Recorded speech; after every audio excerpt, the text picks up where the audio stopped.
என்ன ரேவதி காலையில் சீக்கிரமாக எழுந்திரிச்சு கிச்சனுக்கு வந்துட்டா? என்னங்க இன்னைக்கு சண்டே எதுமா வேலை அதிகமாக இருக்காதா?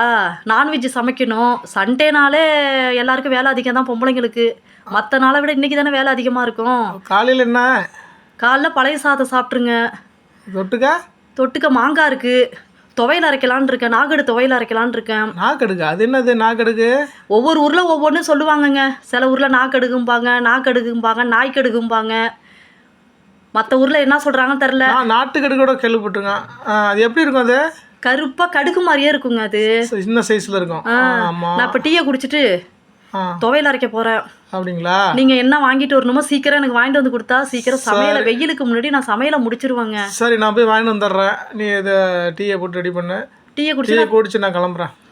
நானும் துவையல் அரைக்க போகிறேன். பாருங்க, அந்த துவையல் தான் இன்னைக்கு ஸ்பெஷல் உங்களுக்கு.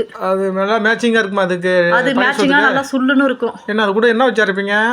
பாருங்க, மிளகா வைக்கிறேன். புளி கொஞ்சம் வைக்கணும். நமக்கு புளிப்புக்கு ஏற்ற மாதிரி புளி வைக்கணும்.